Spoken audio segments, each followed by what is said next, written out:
Ems Recap. We had another big week on Underdog. Took down the bomb $100 contest with a very nice $7,000 top prize. So we will dig into that $6,000 top prize. Already trying to juice my numbers. I just noticed here in the title. It was 6K. It was 6K. But we also took a bath on DraftKings, which is a tale as old as time. We'll recap the DraftKings leagues as well as the Deposit Kingdom League. We'll check in on some pick'ems, and then we'll also look forward to Monday Night Football. We'll build a pick'em there. We will check out some of the primetime paloozas, all of that good stuff. Grab your coffee cups. This is the portfolio review. Let's do it. I suffer from a debilitating condition known as atropic chalkitis. Peter's one of the greatest depositors I've ever seen. Trust the process. Let's go. Let's go. I got auto matched with Levitan. This is bullshit. If I just go the other way in that 66, I win all the money. All the money. If I had 150 lineups, I'd win too. Process over results. Illuminati make a bitch go crazy. I don't know which one of these my baby. Bust down AP, close 5 bullets in your head like KD. Bust it, bitch go bust it. And I had 10 pints with me in Russia. Hey everyone. All right, GMs. Let me get my my screen going here. Where's my background? What is going on here? There we go. GM. Shout outs here. Appreciate you guys. What is up, J Mike? GMs, what's up, Nick? The guy binks more than he blinks. It is nice to be able to include BINK. I guess I need to add BINK to the title. I did forget to do that. The BINK police can't come after me for at least 1 week. What is up here? Appreciate you guys. Does the 6K get withdrawn or reinvested? I think I might have some purchase I want to make. I might take some funds off the table for a fun purchase. I'm still thinking about it. I'll let you guys know if I do that. My audio is a little strange. Let me check here real quick. Test. I got producer Mark here. Mark, is it still sounding weird or is it a little bit better now? I know this was a comment from a few minutes ago. How are we sounding right now?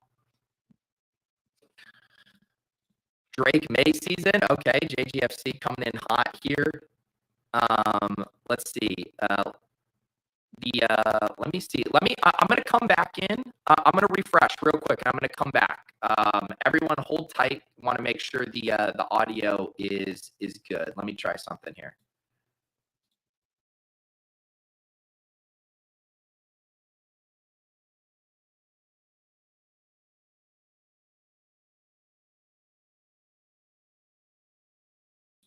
Test. Mark, let me know how that is. Relax. Everybody relax. All right. Cracking. Let me know now. Are we better? Okay. Buy a new computer. Yes. Many people wondering if we are rebranding the Deposit Kingdom to the Withdrawal Kingdom, but I will let you know I've deposited multiple times this year on DraftKings.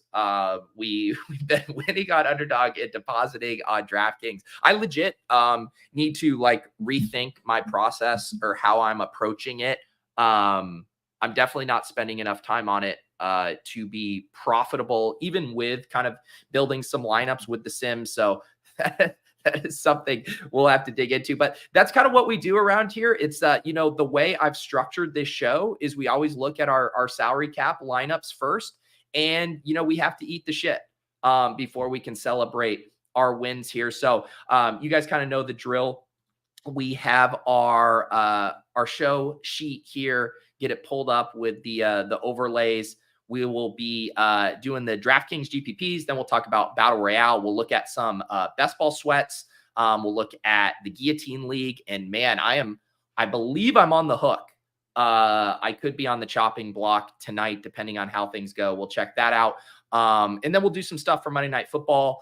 And maybe some stuff might be in the lobby for week 6. I heard from a little birdie that things might be looking a little different in the Battle Royale streets this week. So that's a little tease for you guys. Maybe it'll be live by the end of the show. But some fun things coming, I hear, in the Battle Royale lobby. Let's pour some coffee, though. We definitely need some coffee this morning. I was down pretty bad last night with the delayed game on East Coast time. And I got really lucky, basically, because my parents are in town. And so they've been getting up early with April. And so I was like, riding high from the win, was writing the Fantasy Life newsletter and my column over there. And I just stayed up for the entire game because I knew I had a little extra time to sleep in because my parents would handle the early AM wake ups today. So that was the only thing that bailed me out. If it was any other Sunday night, or God forbid a Thursday night, I was watching that delay last night. And I was like, if this was a shipcast night on a school night, where I was up till 1 a.m. Having to do 4 hours, 5 hours of the shipcast, I probably would have just ejected. I would have been done. But we avoided it, and now we'll get some coffee to get us through here.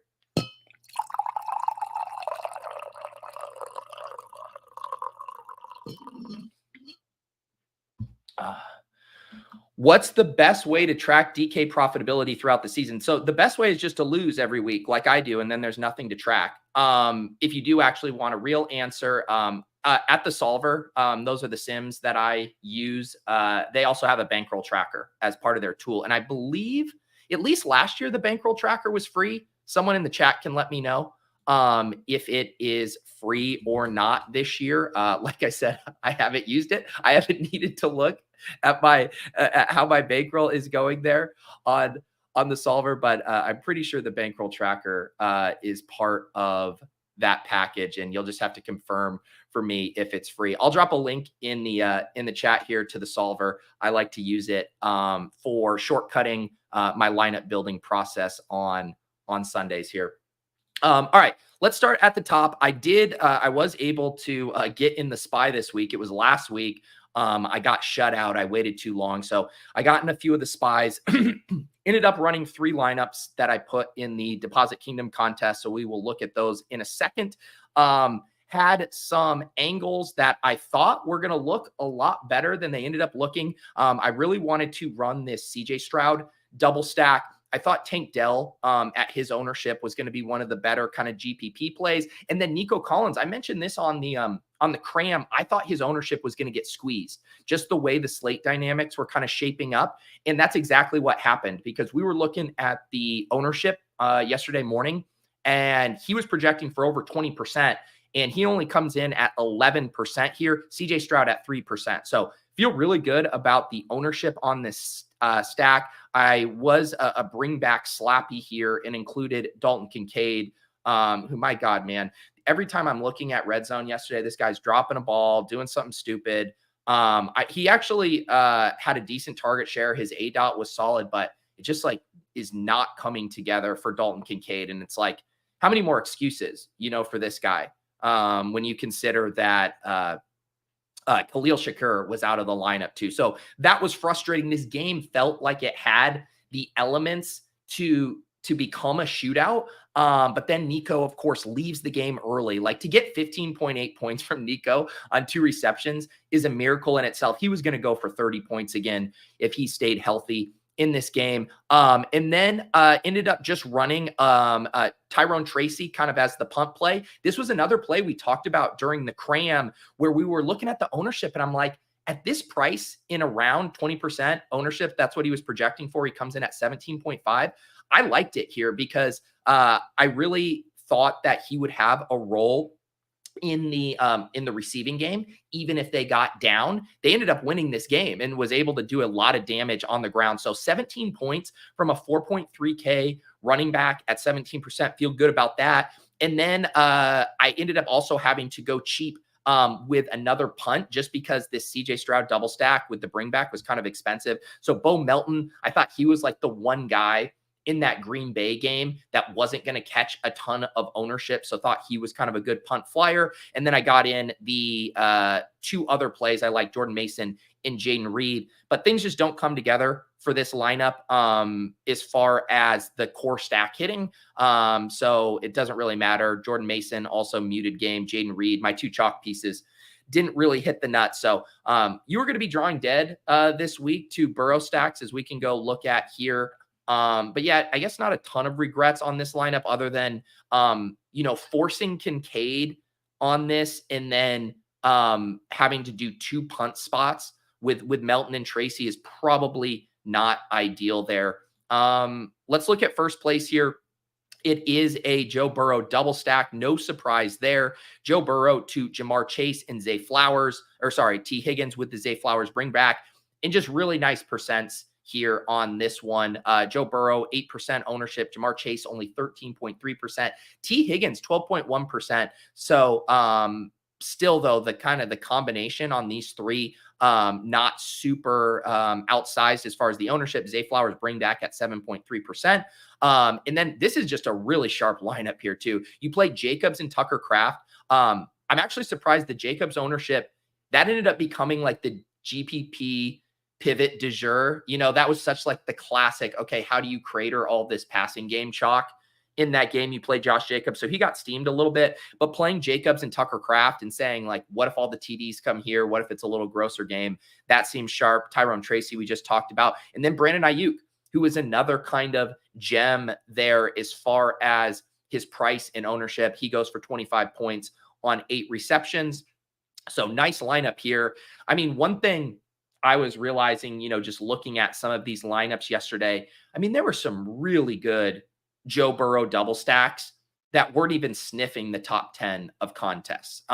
You really had to avoid a lot of the chalk landmines. There was the Jaden Reed, the Dontavian Wicks, the Jordan Mason, the Kenneth Walker. I mean, there were a lot of popular plays that weren't getting there. So you needed to get fairly off the board here, other than Tucker Kraft. That obviously ended up being really good chalk here. But man, it is a tightrope walk to cash on DraftKings. You really do have to be perfect here.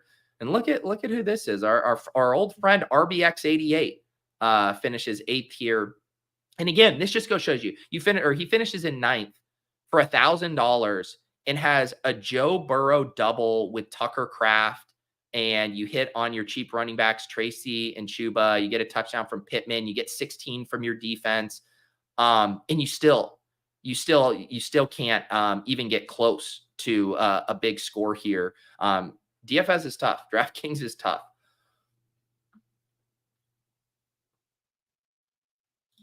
Zach, remind me this question when we get back to Underdog. We will circle back to it.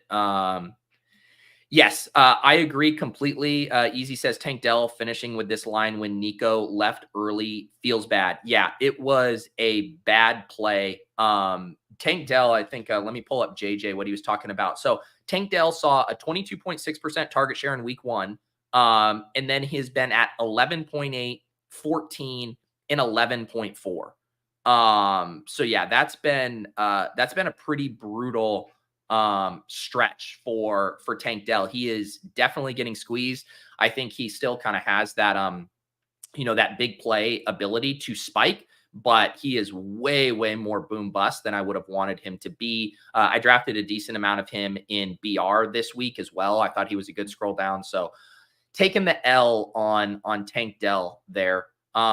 Shannon is upset with Josh Allen unplayable because nobody can catch. Yeah. I mean, those highlights, there was the catch of, Keon Coleman has the touchdown, but there's the other play where he's getting hit in the head with the ball because he doesn't even see it coming. That offense is really frustrating. Is Tank the dustiest round 3 pick from Best Ball so far? I'd have to go rack my brain. I bet I could come up with a couple others that are just as bad. Luckily, most of my Tank Dell shares were in the 4th, but that's just cope at this point.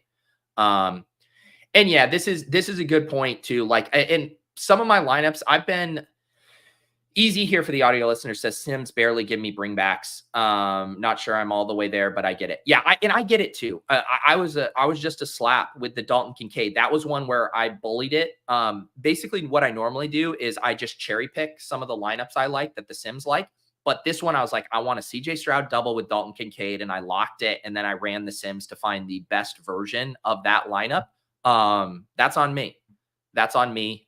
You'll see in the Sims way more, obviously, the onslaughts with no bring back. You'll see the running back teammate pairings without the quarterback. Like if you were looking at the Sims yesterday, you saw a ton of Chuba and Deontay Johnson teams. You saw a ton of Jordan Mason with one of the other Niners pass catchers. And to me, it makes complete sense, right? It is that when you hit a bring back, you need two things to be right.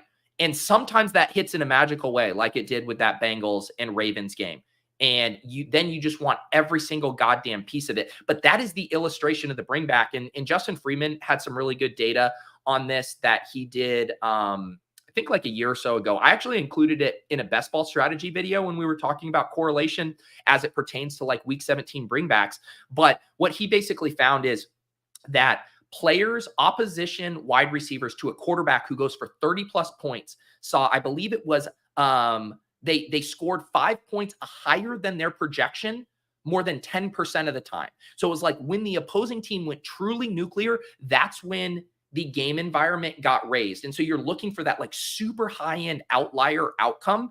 And then you just want multiple pieces from it. And it's a full-blown game stack. And kind of his takeaway there was that bringbacks were being overutilized in these smaller contests like the Spy, like this one, like donkeys like me forcing in Kincaid, and then being underutilized in the Millie Maker, where you did really need that kind of outlier game environment to beat hundreds of thousands of entries. So I do think even if you're not using Sims, it is a really good rule of thumb of just betting on a couple of offenses to do well, as opposed to trying to nail the one specific piece in the bring back. But I still struggle with it. I still find myself doing it, wanting to have it. It feels cozy. It feels snuggy like a blanket. But I do think it's a good shout out to not be forcing those bringbacks if the salary doesn't work.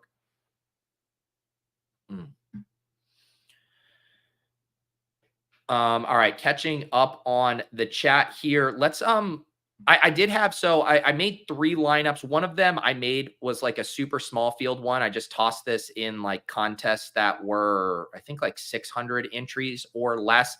This was my only lineup that cashed on DraftKings yesterday. It's very sad. It was a Brock Purdy little onslaught here, double stack, I should say. I did Brock Purdy, Debo, and Ayuk. I had wanted to get in some kind of Brock thing. I played Javonte Williams and Trey Sermon at running back. I really liked those running back plays. Javonte and Trey Sermon here come in at 7% and 3.5%. They both pay off those price tags at that ownership. 16 points for Javonte, 18 for Sermon. This lineup didn't have a chance to make noise because Debo only put up 3 points. Nico Collins had 15.8 in this one. I did get Tucker Kraft in here, 24.8, and then Wan'Dale Robinson as well, who I thought at this ownership, like I think if you told everyone that Wan'Dale Robinson was going to be less than 10% on fullppr.com, DraftKings.com, that seems like a mistake. I think Wan'Dale, knowing this percent, was a smash play. He has 16 points here, and then I play Commanders D. So a lineup that like got a decent amount of things right, but it's like you don't have the nuts, you don't have the Burrow double stack, GG, and then you take one snowflake in your lineup, like you're dead. That's how it goes yesterday on DraftKings. Great 88 says the sim in my mind put me on Burrow stacks. Sometimes it's nice to just have the sim in your brain. And we did it on the cram too. We ran those sims, right? And we were going through the top lineups. And I was like, man, there's sure a ton of Burrow doubles that I was wrong on. My take on the cram was I liked the idea of playing one of Chase or Higgins and then using some salary relief with Yoshi Voss or like Gesicki or Eric All. Obviously needed the double stack, but we were reviewing those top simmed lineups. There were a ton of Burrows up there, and there were even some of the Burrow premium double stacks. Like those were grading out decent enough in the sims there too. So the fucking sims always know. It's you get in trouble when you bully them. It's a you reach, I teach kind of thing with the Sims sometime. But I do highly recommend the Cram, guys. It's a show we do on Sunday mornings. If you become a YouTube member, that's the Hand Builders and Opto Bros tier. We review all the overnight news. We go through position by position. I survey the chat, ask who your guys' favorite plays are at each position. That gives us a pretty good gauge of like, where is ownership steam coming in? Where are the GPP bro pivots, all of that good stuff. Then I'll give you my updated thoughts on my favorite ways to attack underdog drafts. And then we build a pick 'em, which we were very close on hitting. We'll review that in a little bit and do a draft or so. So you can get access to that. And then if you become a YouTube member, you get the Cram on Sundays. You also get DFS After Dark. It's a weekly interview series I do on Saturday night. We had Jordan Chand on from SaberSim, really sharp dude who is a crusher in both salary cap games and the underdog draft games. We went for almost 2 hours. We were talking about correlation, optimal strategies, things maybe the field is overlooking, stuff his own like process and data has revealed for how he attacks those contests. So some really good evergreen conversations there. Good bang for your buck. You can become a YouTube member and it comes out to about $1 a show because you get 2 extra shows a week there as a YouTube member. All right, let's head over to the Deposit Kingdom League. The third lineup I had, and I'll show it here in the Deposit Kingdom contest. I had a Trevor Lawrence onslaught. This was one I mentioned in the Cram, and actually really liked how this turned out. Of course, you know, it was one of those weeks, no Burrow doubles, no money, but there are, in my mind, there are some realities where the slate plays out without that Bengals-Ravens game going nutty. And in this Trevor Lawrence onslaught can help win tournaments. You get Trevor Lawrence at 8%. He goes for 25. Brian Thomas Jr. comes in at 21% ownership, but he drops 26 points. Christian Kirk, 9.3%. He gets 12.8. A little bit of a suck out. He was not playing well and then had a big catch there to make his score usable. Punted it off with Brenton Strange at tight end. He gets 12.4 points because he has a touchdown, pretty sick touchdown catch, honestly, by Brenton Strange, high pointing it there in the back of the end zone. And then I mentioned that the Sims liking the running back wide receiver pairing. So I did run out both Chuba and Deontay Johnson here, and then also Jordan Mason and Jaden Reed. And this has been kind of a similar style lineup that I've rolled out these past weeks, which it's like you run an onslaught with an undervalued team. You maybe get a secondary stack in there and then some of the best chalk pieces, and then went off the board at defense with Dolphins defense. So this team scores 130. Again, not going to win anything in week 5, but it is what it is. Let's see, though, who was crushing in the Deposit Kingdom Weekly League. Also, before I review these top lineups, this contest filled, again, super early. When DraftKings sent me over the link, I didn't have a chance to ask them to make it bigger in time, so they just made it 900 and it filled easier. I'm going to email them when I get off the show today and ask them to make it bigger. But regardless, I will be posting the link for the Week 6 Deposit Kingdom League in the Discord sometime tomorrow. I normally do it like Tuesday afternoon. I tag everybody who's in the server. It'll be in the announcement section. You got to get in there in the first couple days because now that it's 3 max, it's just been filling so fast. So I'll try to make it bigger this week. It's a very nice contest because we got the rake free there. Lots of sharps in there, obviously as well, but the rake free, and you get the equity of having your team reviewed here on stream on Monday. So the best way to get that link and get in the contest, and the only place to get it, is in the Deposit Kingdom Discord. So the link's down below. We got all kinds of channels in there for DFS talk, underdog talk, all that good stuff. And I always mention the shows with the YouTube membership. We also have the Hand Builder and Opto Bros private channel in there as well. Lots of good DFS talk, showdown prep, all of that good stuff. You just sync your YouTube account with the Discord account and it'll unlock that channel. There's instructions in the Discord on how to do so. All right. CDK Pulse took down the Deposit Kingdom Weekly League with a full-blown game stack here. So this is how you do it in a 900-person contest. Love this lineup. Joe Burrow, Jamar Chase, T. Higgins, Derrick Henry, Zay Flowers. And I do really think this is how you do correlation, where it's just like, this game's going nuts. It's not 1 bring back, it's 2 bring backs. Obviously, you can only play 1 quarterback, so you're not going to have Lamar, but like Henry and Flowers, really kind of the only viable guys. I thought I drafted a little bit of Isaiah Likely on Underdog. He was not projecting well enough to show up in most stuff. So you get the Burrow double with Zay and Henry, and then you have to save money, right? Because that's pretty expensive. So you go Tyrone Tracy, 4,300, Tucker Kraft, 3,500, Jordan Whittington, 4,600, Broncos defense. So it's all chalk punts around it, but you make that bet on the game stack, and no one else is going to be able to really compete with you there. So shout out to CDK Pulse. Pretty sick lineup there. Super DG here in second place with a similar team. Joe Burrow to Chase and Higgins. No bring back on this one. Again, I think that is always a smart angle too. If you're just playing this as, hey, the Zay and Derrick Henry tags are too pricey, I'm just going to play this as the Burrow passing game. You play Josh Jacobs, Tyrone Tracy, Tucker Kraft, Brandon Ayuk, and Broncos defense. So it was a week where I feel like as I start to review these lineups, like the path to a top score was pretty obvious. You needed the Burrow double or a game stack there, and then you needed the chalk salary relief punts. You know, the Tyrone Tracy, the Tucker Kraft, Broncos defense. Really hard to get by a $2,900 Broncos defense at 37%. Were people complaining on Twitter about the chalk defense getting there yesterday? That's one thing as I've ventured more into the worlds of draft and less time tilting my salary cap lineups. I do miss the all the chalk fish getting there with their 37% owned Broncos defense.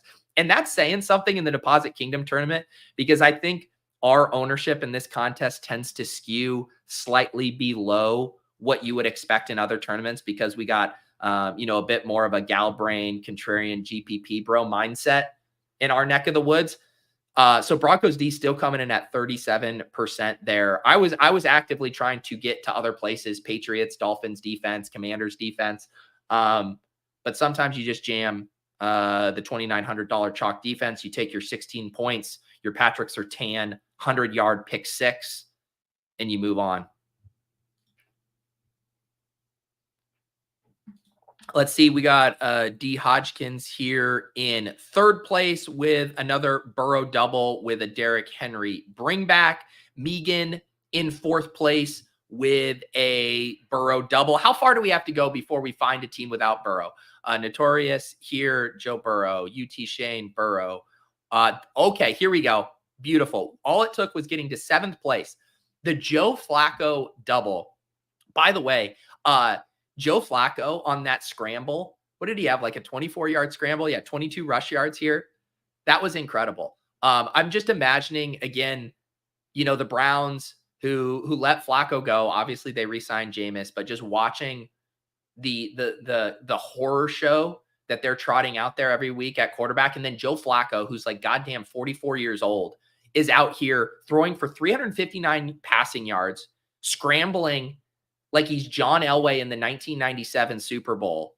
I mean, just incredible stuff here. And again, on a different week, this Flacco double could have been what you needed. I mean, you don't get the nuclear scores, but if you get 30 points from a $5,500 quarterback, and then you get 14 from a 6K Michael Pittman, you get 16 from a 5.1K Josh Downs, and then you bring it back with Brian Thomas, that's a nice lineup. And then this lineup had Javonte, Derrick Henry, Jamar Chase, and Broncos defense. Like, there are a lot of weeks where this lineup ships. So sorry, rat bags. You had it. You just were cucked on Burrow double week. But yeah, Henry, Chase, Minnie, Javonte Williams. And this is a very popular lineup by ownership. You do get the one pivot in here of Javonte Williams coming in at 5.7%. Otherwise, a fairly popular lineup. And we could feel that, like on the cram, we were reviewing those ownerships, and you could tell that the Flacco doubles were going to come in hot. It lined up so perfectly. Like when you get a cheap double stack in a condensed offense, where everything had been flowing through Pittman and Downs. Of course, Alec Pierce does get loose for a big one. Alec Pierce had some sick catches in that game. He had that one where he like bobbled it and then brought it down with one hand. I guess I need to put some more respect on Alec Pierce's name, a guy I was not drafting whatsoever. But anyways, the Flacco stuff broke in a really clean way. But Flacco ended up doing getting it done there. So shout out to Rack Bags. And I do see Eric here. Easy. Finished in 8th with a Burrow, Chase, and Higgins. Zay Flowers bring back. Javonte Chuba. See, this is the kind of lineup I'm talking about. Poor Easy had -3 from his defense. Because I was like, there were some really, really good lineups yesterday that were not making as much money as they should. Like, this lineup should be making way more money than a 10x on the entry fee. Easy. So if you just play the Broncos defense, or you didn't have salary for Broncos defense here, but at -3, I mean, this is a sick lineup. Javonte, Chuba. Do you know who nobody played yesterday that was just a smash? DJ Moore. Man, I wish I did not draft any of him. Obviously didn't play him on DraftKings. He was a little pricey, but and even setting aside the revenge game stuff, like DJ Moore at non-existent ownership versus a Panthers team, because it was like the Chuba and the Deontay stuff ended up being so popular when in retrospect, the DeAndre Swift, DJ Moore, that should have been the pairing that we were all trying to play. That feels like a little bit of a mistake. Like, nothing scary about the Panthers defense whatsoever. We had been attacking that all these early spots this season, and then none of us decided to play DeAndre Swift and DJ Moore. All right. I see my guy Nick in here, finished in 18th place with a Burrow triple. I like this.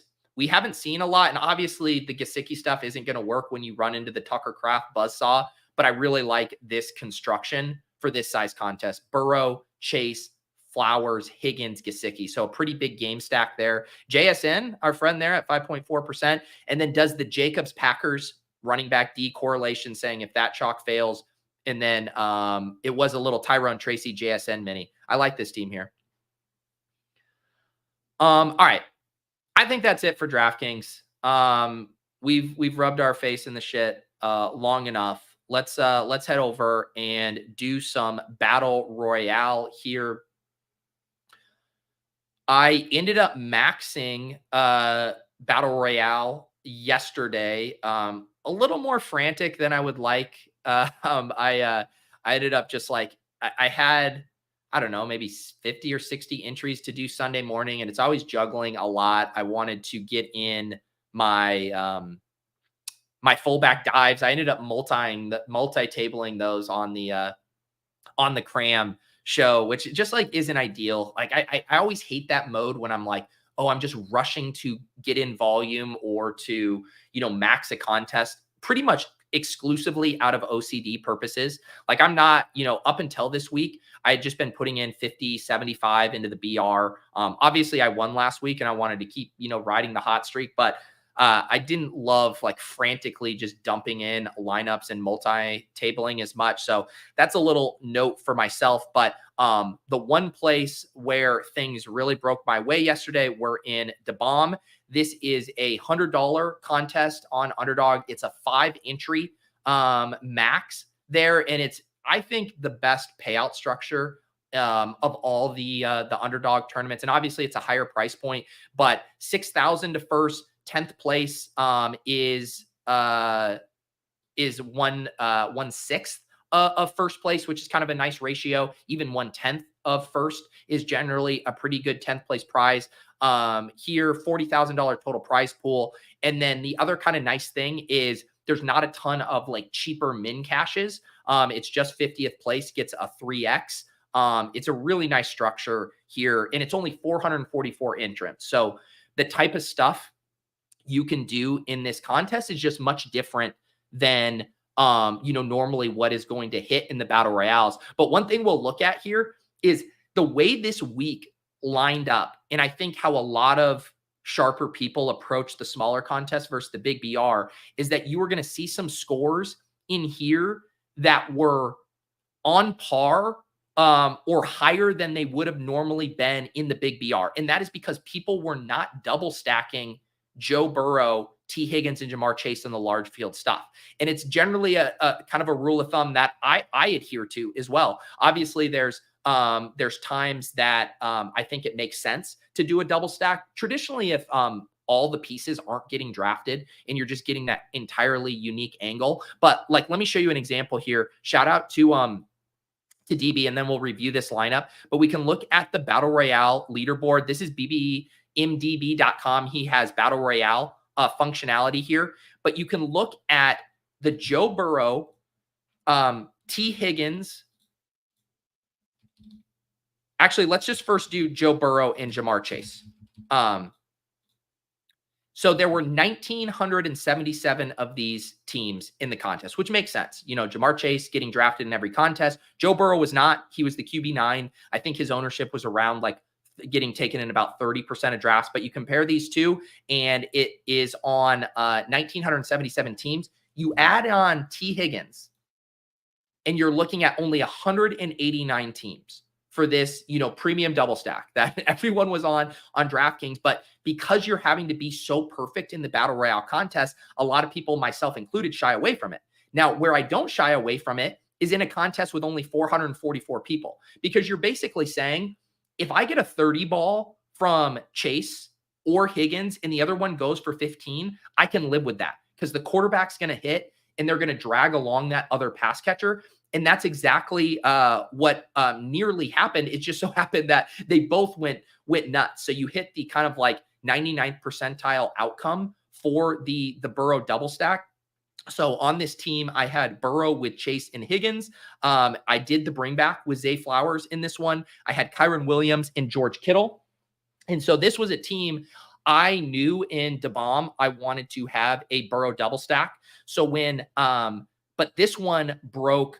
Very fortunate for me because I took Kyron Williams at 4. So he slides one pick past ADP. And then Chase comes back to me at 9. And his ADP was at 6.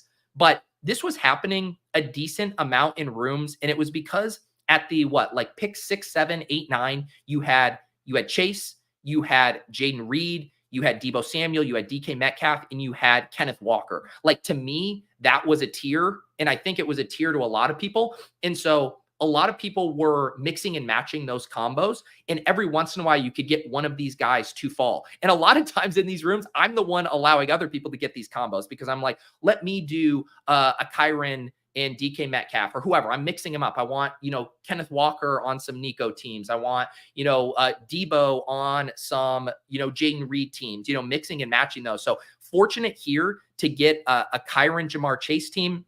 And then because I knew what the last 4 picks were going to be in this draft. I knew I wanted to do a Burrow double the last 3 picks, Burrow, Zay, and Higgins. Then all I had left was a tight end.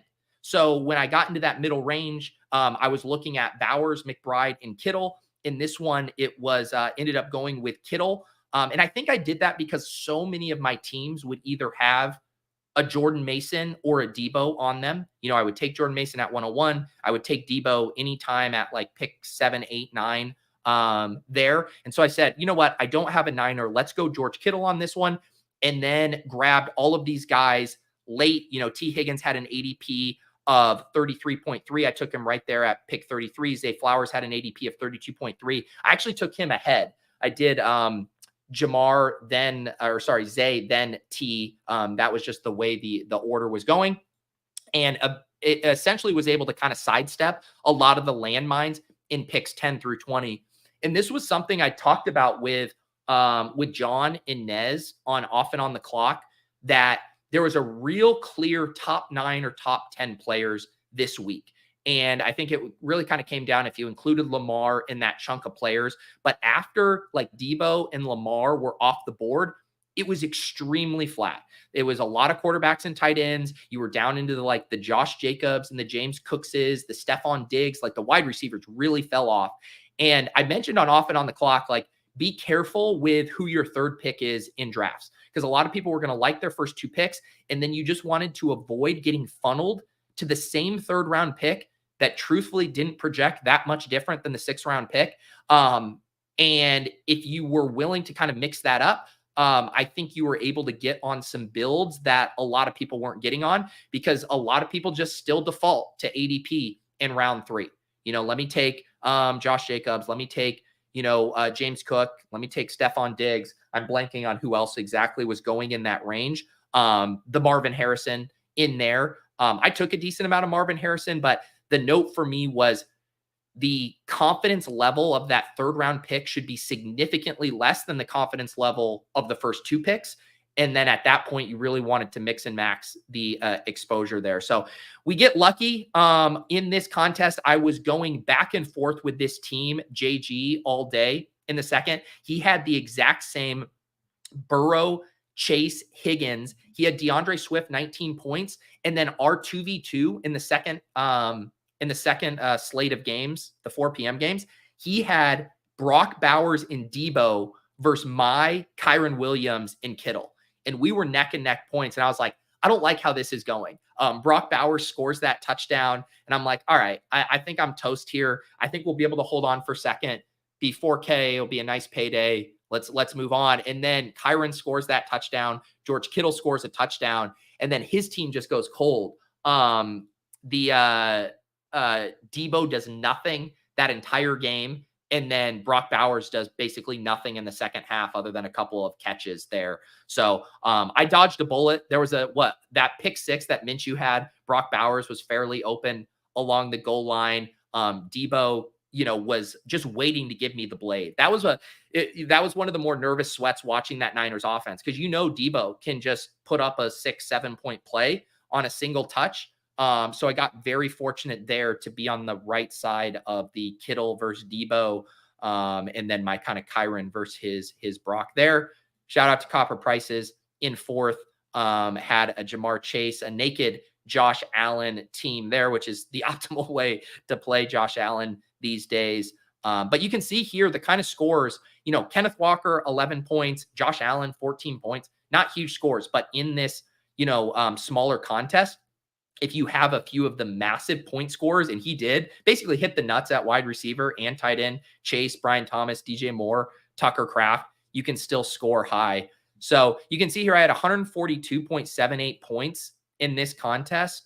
And in the main battle royale, that would have been good for, I guess not as good this week. Yeah.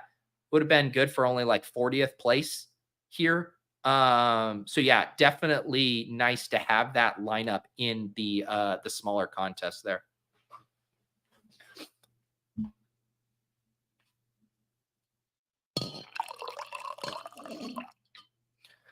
All right. Oh no. When I see a Tyler super chat, I've gotten better. I now read the super chats ahead of time to make sure, it's appropriate here, but I will give this one even to the audio listeners from Tyler. 2 in the pink, 1 in the bomb, as they say. Congrats on the heater, Pete. Much deserved after eating shit flavored Wheaties Monday mornings past.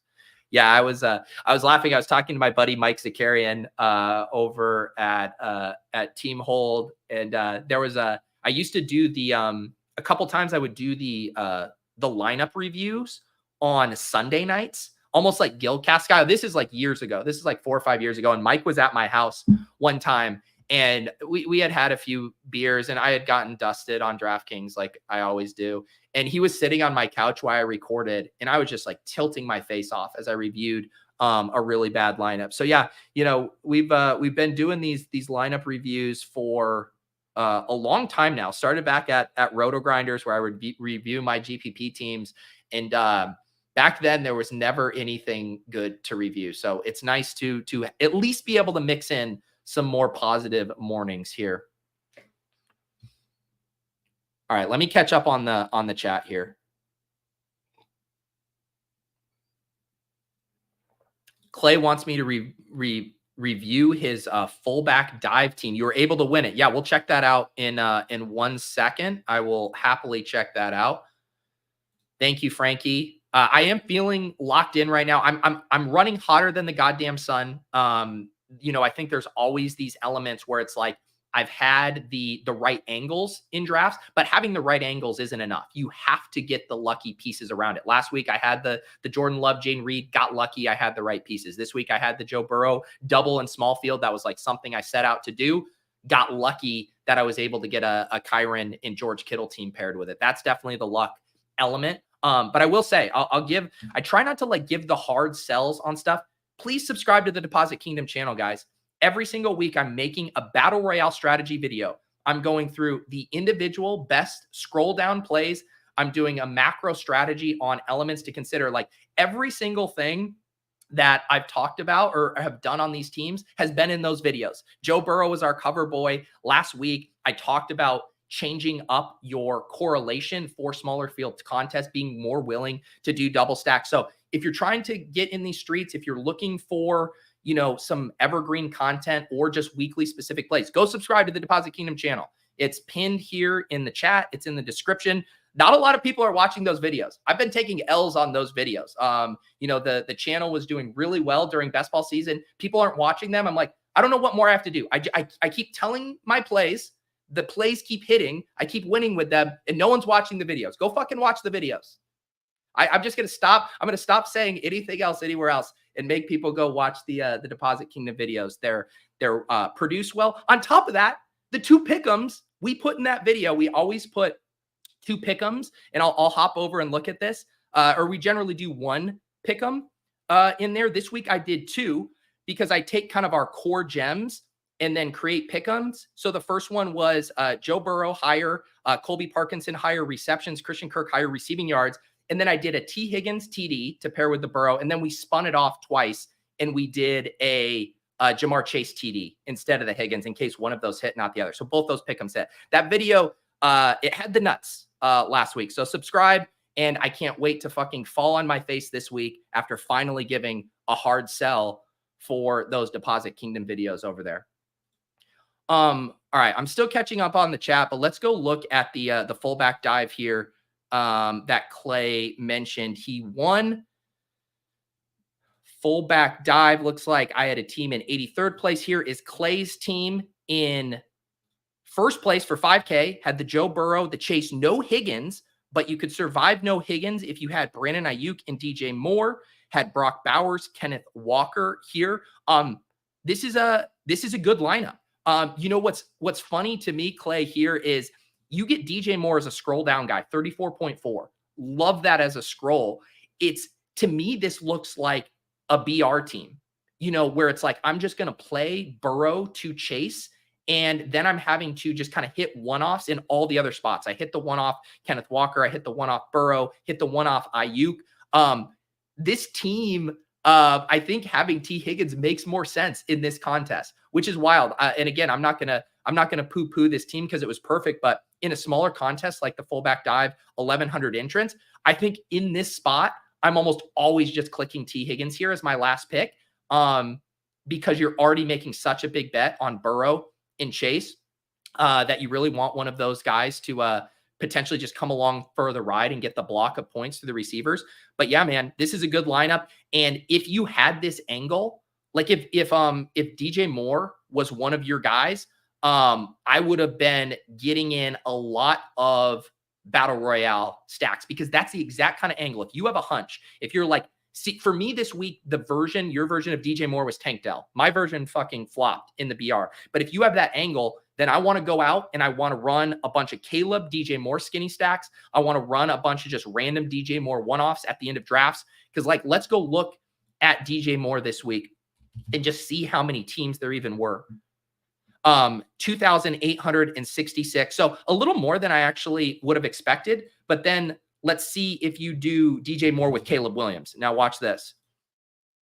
Only 226 teams you are competing with this kind of low-owned stack there. So I see Johnny Footballs in the chat. He had mentioned he had some DJ Moore winning him money here. You see here a Caleb, DJ Moore, Jamar Chase, Joe Mixon, Swift, and Ingram. So that's my only comment. Like if you have a read on a scroll down like that, make sure you're getting it in the big BR too, because that's where it can really pay off.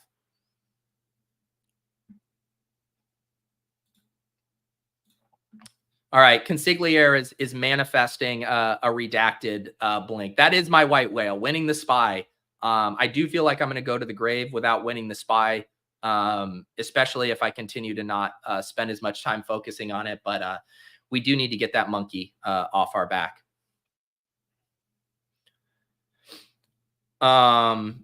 Bink King touted Bigsby all week. Where were you touting him, Bink King? Where do you have a Substack? Do you have an X feed?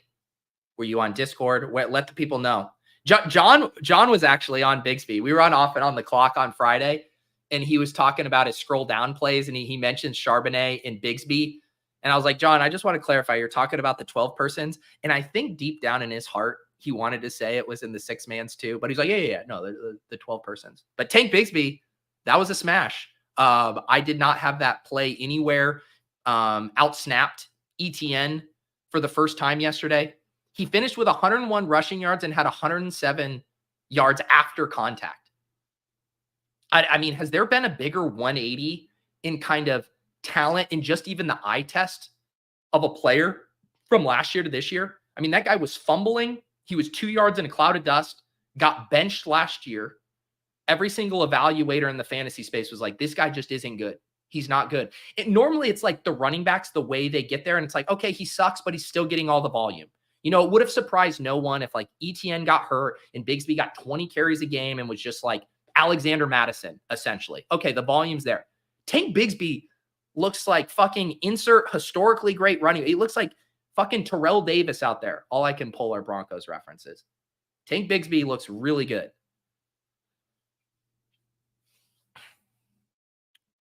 One other thing I just wanted to check in on here. We can peep on a few of these other contests, and then we'll check out the Deposit Kingdom Weekly League, of course. Shout out to our Dog Bowl qualifiers. Best Ball Viper, who hangs out in the Deposit Kingdom Discord, punched his ticket with a Burrow skinny stack to Jamar Chase. Had Brian Thomas, Brock Bowers, Trey Sermon, and Brian Robinson. Congratulations there. Drap, who I know is a stat chasing listener. I saw that he slid into Sacrilegious and Drico's DMs and thanking them for being all over the Burrow stuff early in the week. So congratulations to Drap here with a Burrow Chase. No Higgins on this one, but does get the Zay Flowers bring back, the DJ Moore, the Trey Sermon, and the George Kittle. We will see you in Dallas. And then Luke Big Shots. I don't know who Luke Big Shots is, although I see them in a ton of drafts. Had the Burrow Chase. Interesting that no Burrow Chase Higgins teams got there. That it was the Brian Thomas, Zay Flowers, Brock Bowers, and then the Chase Brown. I do love that running back correlation in the Dog Bowl, just tossing that in. I did that on one of my teams here. Let's see. I had one team. What was my best team? Oh, yeah. My best team was when I got sniped. I was so pissed this draft. I will tell you. So I go in there and I'm like, I'm doing a Jamar Chase, T. Higgins double stack. And I'm sitting there. I'm like, I'm not taking Joe Burrow in the third or the fourth or whatever. You know, Nez and all these. Everyone tells me you can get Joe Burrow in the sixth. It's fine.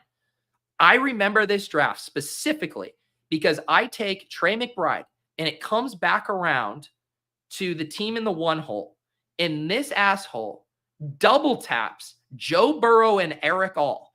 Joe Burrow and Eric All. And I don't get my Joe Burrow on the comeback. Still Kyler. I ended up taking Kyler with the last pick, I believe, in this one. Or my 6th round pick here.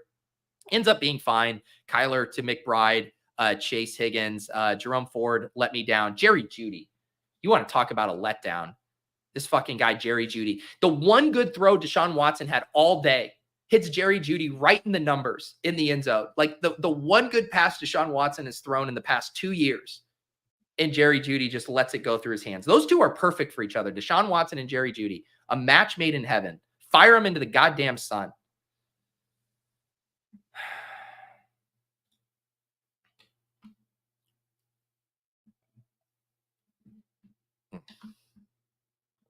All right, let's check in on the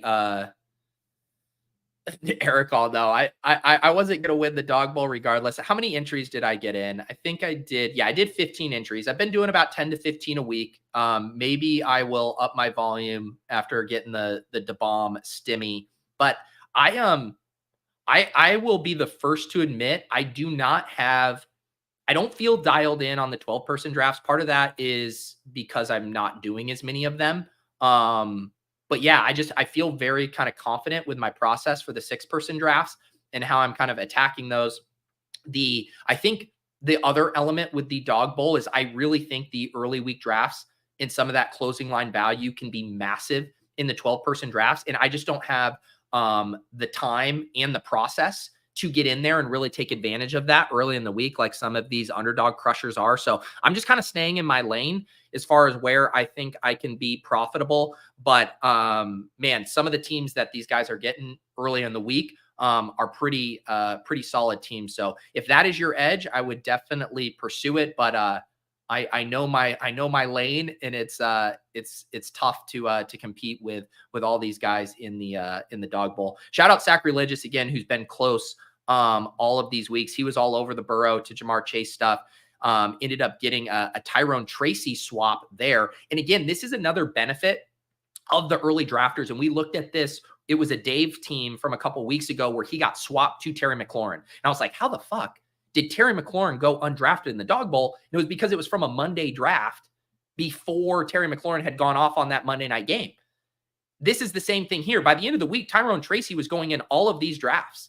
And so the early weeks, it allows you to play the Q-tag game in these dog bowls. You draft Joe Mixon because it's like the swaps are actually going to be a lot more favorable earlier in the week than they will be later in the week. Later in the week, your swap is not going to be Tyrone Tracy. It's going to be a lot thinner than that.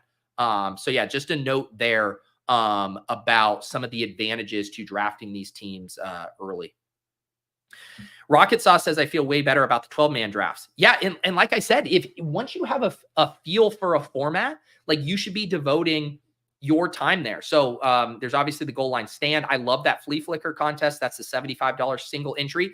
And there's the squib, right? The squib was the $3 12 person. So I'm a big proponent of, focusing on what you have a good feel for. And the more reps you get, the better you're going to feel. One of the things that I feel in the zone about right now is kind of calibrating my teams to the contest size, like the teams and the ideas I have for the contests that are less than 2,000 entries versus like the large field battle royale. That's where I'm kind of in my sweet spot. I don't have a good read for that right now on like dog bowl versus goal line stand versus flea flicker. And I think being very familiar with the ADP landscape is even more important in the dog bowls. You know when you can push a quarterback. You know where certain players are lining up based on ADP to know like, oh, this can be a place I can double stack this. What often happens to me in the dog bowl is like I have my plan and then it's short-sighted in that like I'm not realizing the ADP dynamics aren't even going to allow me to get that stack the majority of the time. And it's like, well, fuck, now I didn't get this. So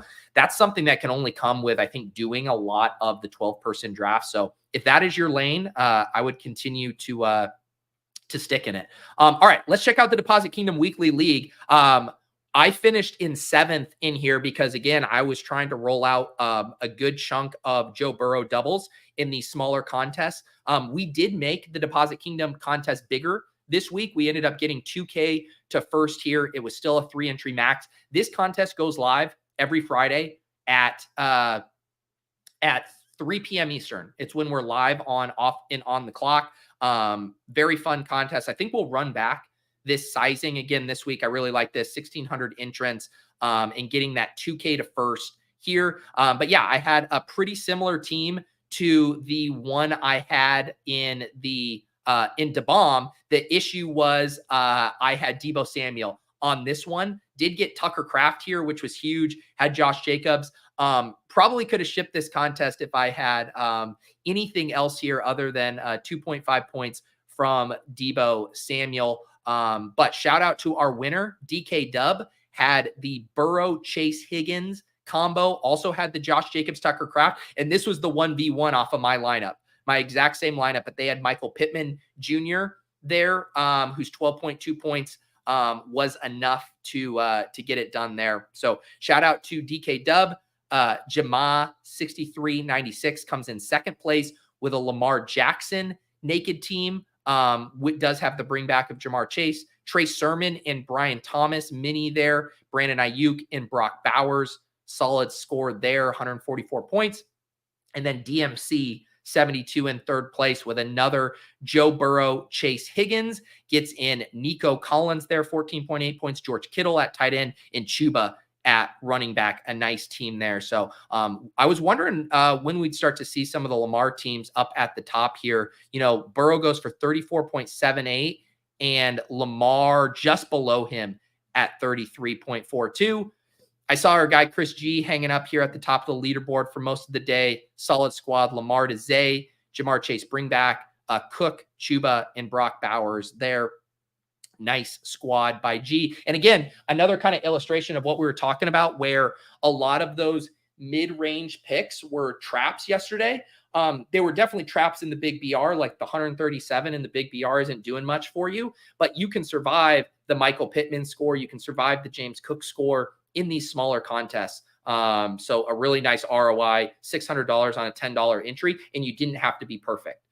It was basically nailed Lamar and Chase, and then just had no snowflakes anywhere else.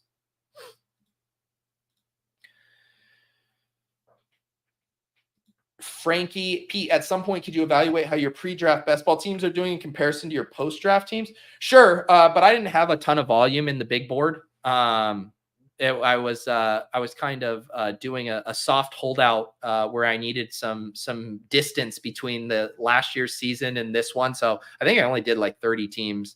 But we can look at best ball here in a second. We got DK Dub in the chat here.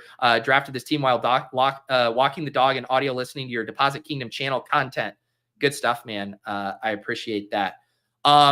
Is this news live here? This was what I was teasing before. Let me make sure it's in the lobby here. I assume it's live. Boom. It is here. So this is very exciting for the audio listeners here.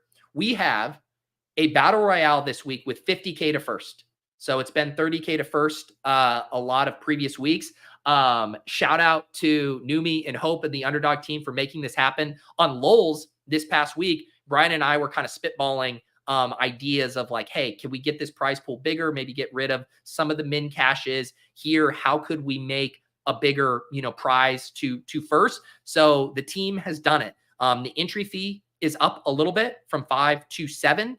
But we now get a 50K first place prize, 25K to second, 15K to third, 10K to fourth. And then once you get down to 10th place, still 10% of first place, 5K 10th place prize is great.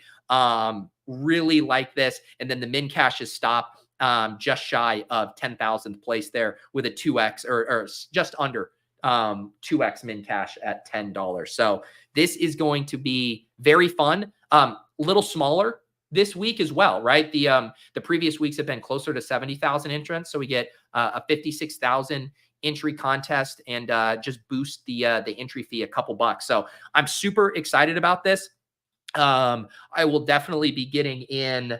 I'm going to guess I'll be between 75 to 100 entries. Maybe if I feel like I have a really good feel on the slate. To me, it's not the bankroll element. It's just like the time element of drafting 150 good teams can be tough, but I definitely want to take advantage and try to chase this $50,000 top prize. Yeah, it's going to be very fun. And I do like that it's a little smaller too. That's a significant amount of entries to not have to compete with 12,000. Yeah, hand drafting them is very tough. And that's why I was so frantic on Monday or Sunday. And I should have never have let it happen to myself. I know there's a lot of other OCD bros in the UD community, but it's like, it's freeing to me when I know that I was just going to do like 50 or 75. I'm like, yeah, that's fine. And I'm like, I'm not rushed. And I'd gotten to the point where I had like 35 or 40 left. And I was like, fuck it. I know I'm maxing this. And then it's like scrambling. And then I'm multi-tabling fullback dives and just ripping off a ton of drafts at the last second. Not ideal. So that's a note to myself to not let my OCD brain take over. One other thing I wanted to look at before we do some best ball stuff is the pick'ems. Man, the pick'ems have been going really well lately, specifically yesterday. So a few that I want to shout out. I already mentioned the Deposit Kingdom video. So every week in that Deposit Kingdom video, I basically put all of the gems, or I try to construct a pick'em slip that's around those gems. The idea being like, all right, sometimes these guys aren't going to win you the tournament, but if you're directionally accurate, they have a good game, we can still profit in the pick'em entries. So we had those two hit. I put together the Burrow with either one of the pass catcher TDs, Parkinson higher than 3.5, Kirk there. So those two hit.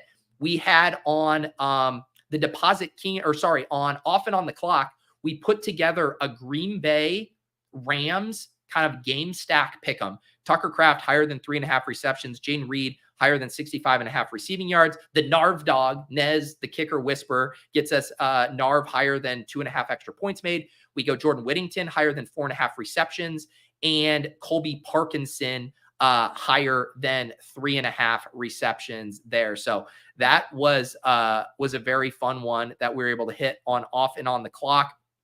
And then I believe the one we built on the cram was so close. This was the cram one. I was tilting it because it was another kind of Jags stack. So we did Trevor Lawrence higher than 234.5 passing yards, Christian Kirk higher than 52.5, Strange higher than 2.5 receptions, Brian Thomas TD, and then just Trace Sermon 51.5 rushing yards. And I'm a little pissed because if I would have taken the fantasy points on this one, I think it was only 8 or 9, then you get there because he binks the touchdown.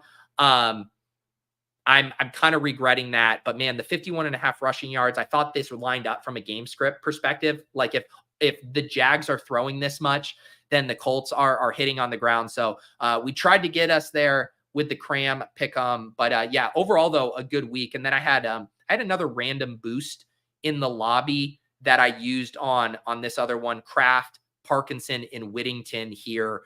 These were kind of some of my favorite plays there in that game. And again, it's kind of a fun way to play stuff where it's like, this was the chalk game, on Underdog ADP, it was chalk.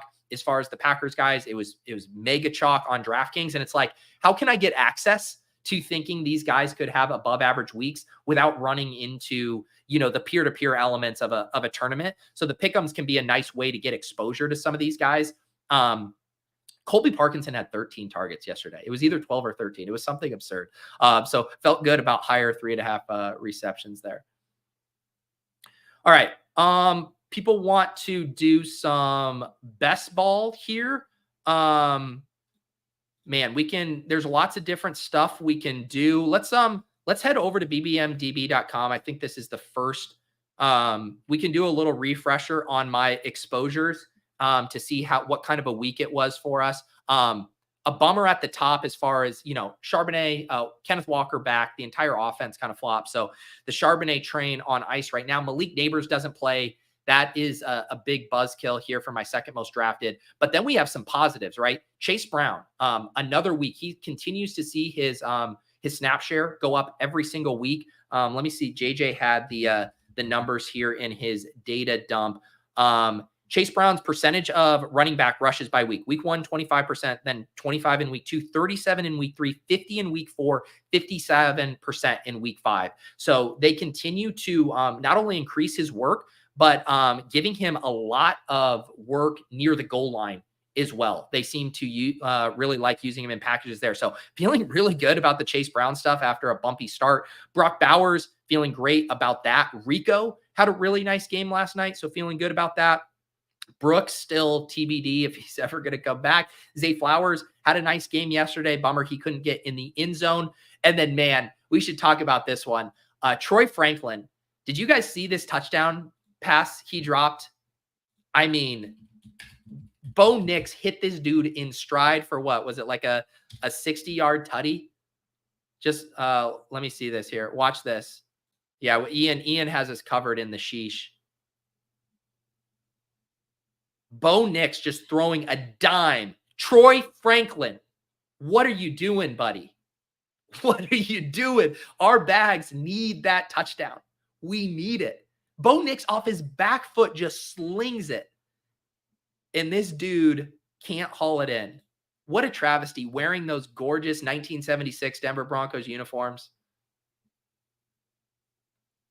All right, whatever. Let me catch up on the chat here. John, of course, using one of his membership things to cape up for his guy, Zach Moss. Look, there's good people on both sides of the Zach Moss, Chase Brown stuff. I would be worried about Chase Brown if I had a huge stand in one direction and it didn't involve Chase Brown. Chase Brown feels inevitable. He's really good. What's up, G? Troy Franklin. It's just like, Sean Payton like goes to bed at night and falls asleep with impure thoughts about like force feeding little Jordan Humphrey targets. And the one time you have that you can maybe alter his perception of you, whatever you did to ruin it, is to catch that deep ball there and have Sean Payton go, you know what? It would be nice to have a little spark in the offense from someone who isn't old and slow. And then you do that, Troy Franklin. Anyways, so that's looking at that. We can see my advance rate. I believe I'm still just around expectation. Yeah, 25 of 50, 16.7%. So almost exactly what you would expect.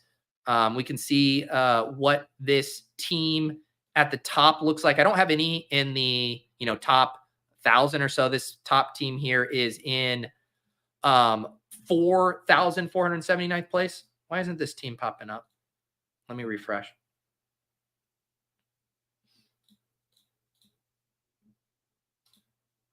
There we go. I actually really like this team. So it's a punt QB team. It has Geno Smith, Derek Carr, and Aiden O'Connell, who people do forget played in the second half yesterday after Gardner Minshew got dropped. James Cook, Tony Pollard, Jerome Ford, Austin Eckler, Jordan Mason. So that James Cook, Tony Pollard, Jordan Mason is nice. The Jerome Ford usage, man, this guy fucking, he's tricked me every single week this year. Don't play him week 1. He goes nuclear. I'm on him for week 2. Turns into a pumpkin. Then sees his usage spike again in weeks 3 and 4. I'm back on him. I was selecting him as a scroll down guy in the BRs. And then he turns into a pumpkin again in week 5. I just cannot get Jerome Ford right. But this wide receiver crew is pretty hot. Justin Jefferson, Nico Collins, DK Metcalf, Jackson Smith-Njigba, Brian Thomas, Rashid Shaheed, and then we got Mike Williams, Jalen McMillian, and then 2 tight ends, Travis Kelce, Brock Bowers. I do like this team. Specifically if Aiden O'Connell remains the starter and can kind of get Brock Bowers going a bit, I do like that crew, avoiding a lot of the landmines there at wide receiver. What's this other team? We have a Lamar Jackson, Trevor Lawrence, another 0 RB team, Najee Harris, Chase Brown, Zach Moss. See, here it is. We can put it aside. I tried to divide amongst our country about the Chase Brown, Zach Moss, and this roster is here to bring everyone together. You can have both Chase Brown and Zach Moss on a roster. This also has Jaleel McLaughlin, Zach Charbonnet, and Jordan Mason. The wide receivers, Justin Jefferson, Nico Collins, Devontae Smith, Zay Flowers, Christian Kirk, Josh Downs, Malik Washington, and then no surprise, Brock Bowers and a couple of punts, Conklin and Parkinson. I like this team as well. And shout out to me, almost all of my Lamar teams have Devontae Walker on it, I believe. So nice to have a Lamar Jackson team that doesn't have Mark Andrews or Devontae Walker. Goodness. Someone was asking about my pre-draft teams. The big board. See, I only drafted 36 and it does not look like I'm doing well. I only have 3 teams advancing, which is pretty bad because 3 out of 12 teams advance in this, right? Yeah. So I'm way below expectation in this. Look at my number 1 team. Look at what my number 1 team is named. April 12th, Robust RB Bit. Well, the Bit is my best team. Breece Hall, Josh Jacobs, Derrick Henry, and Joe Mixon. Look at this team. What a smash. Breece Hall, Josh Jacobs, Derrick Henry, and Joe Mixon. If only I had Kamara instead of Mixon on this team. Christian Kirk, Brian Thomas, Godwin, Lockett, Jameson Williams, Jerry Jeudy, Roman Wilson, Jermaine Burton, Trey Palmer, and Greg Dortch. What a spray and pray at the end. Tight ends, Jake Ferguson, Juwan Johnson, Jatavian Sanders. Do you know where I'm also getting dusted? My sprint drafts. I went and I was like, what is going on? I only got in 20 entries. I have 1 team advancing in the sprint. Yeah. I mean, I guess I have some third place teams here that could bubble up, but that seems bad. 1 out of 20 advancing in the sprint is not good. What's this sprint team? A Joe Burrow, Kirk Cousins, Sam Darnold. Ooh, I did get a Darnold team in. That's nice. Darnold with Jefferson. Kyle Pitts, Juwan Johnson, Tucker Kraft. That'll help Tucker Kraft. Oh, and pretty good running back room here. Kenneth Walker, Tony Pollard, Zach Moss, J.K. Dobbins, Cam Akers. But yeah, gross gross sprint portfolio. We do have, we drafted a Mastiff team with some of our ship chasing guys. Where is this one? And it's really heating up here. It dropped a little bit. At one point, it was in second place last night.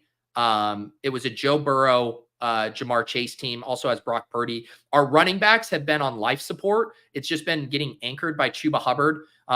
Raheem Mostert came in big yesterday, but the other running backs, Mostert, McLaughlin, Hubbard, Marshawn Lloyd, P. Ryan, Estime, and Shipley. But the wide receivers are really good. Jamar Chase, Deebo Samuel, Stephon Diggs, Zay Flowers, Jaden Reed, A.D. Mitchell, and Jalen Hyatt, who we will not speak of as he continues to lose the war versus Darius Slayton.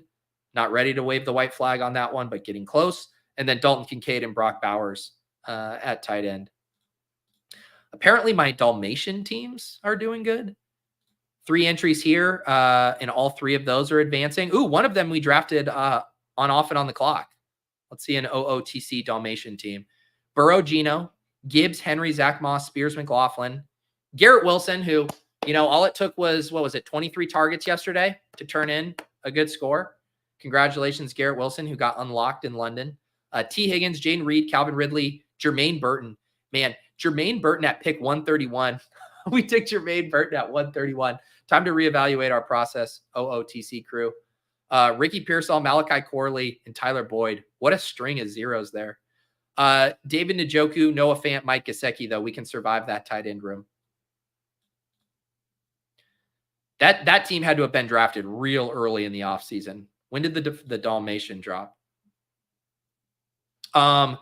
Weekly winners, still nada. No sweats here.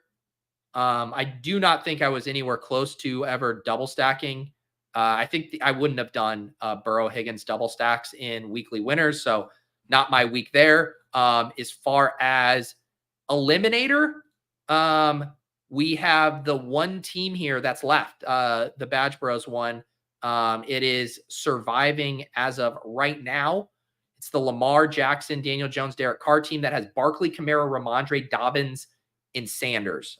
Still like this team a good bit. Tyreek Hill taking a real big hit lately. Ayuk, JSN, Josh Palmer, Mike Dubb, Michael Wilson, who's been coming on, Wandell, Hyatt, Mark Andrews, and Dallas Goedert.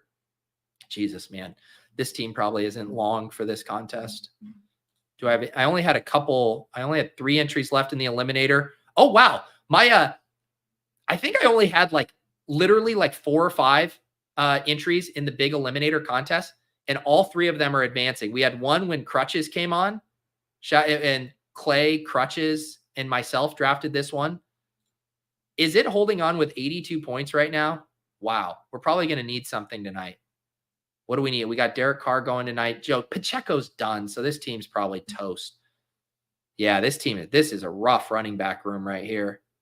CeeDee Lamb, Nico Collins, Devontae Smith, Keenan Allen, Xavier Worthy. All right, we need some Xavier Worthy and Derek Carr tonight. An eliminator-ass team. This was the first eliminator team I drafted, and I named it all caps eliminator-ass team. Trevor Lawrence, Baker Mayfield, Gardner Minshew, Rashad. Let me see this eliminator-ass team. Rashad, Ramondre, Zach Moss, Zeke, and Gibson. Wide receivers, Amon-Ra, Adams, Devontae Smith, Christian Kirk, Godwin, Adam Thielen, Waddell Robinson. Tight ends, Dallas Goedert, Pat Freiermuth, and Tucker Kraft. That is an eliminator-ass team. All right. I think let's see which team is in first place. Let's see what the Nuts team looks like right now. Again, shout out to Patrick Donovan behind bbmdb.com, now having the Battle Royale feature up here. Just an awesome resource, completely free. Shoot him a tip if you guys use this. He's got a link down here to his Venmo and a Patreon. And I need to circle back with him. We've been trying to schedule an After Dark. I want to get to know Patrick, the man behind bbmdb.com. First place here, 801 points. Let's see what the Nuts is. So it's a Jaden Daniels, Kirk Cousins, Baker Mayfield. Okay. Barkley, Kamara, Javonte Williams, Bucky Irving, Braylon Allen. That is a sick running back room. You get Barkley, anchor, Kamara in 6th or 7th, Javonte in the 9th or 10th, and then 2 of the best rookie running back Clicks and Bucky and Braylon. Wide receivers, Jamar Chase, Mike Evans, Terry McLaurin, Chris Godwin, loses the Rashee Rice, Jacoby Myers, Darnell Mooney, and Calvin Austin, and then Brock Bowers and Dallas Goedert. This isn't even like, some of these like robust RB teams that you want to tilt doing good. This isn't even a tilting team. This is just a good team right here.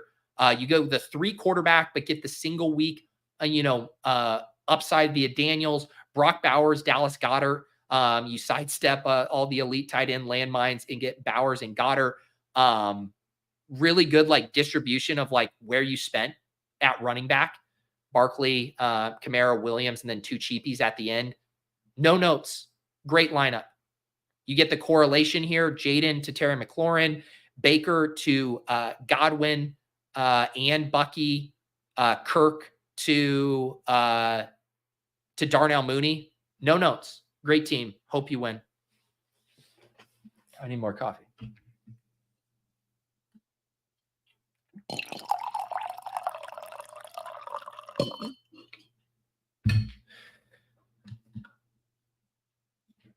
This is Bingo Boingo says this team is a week 15 loser though.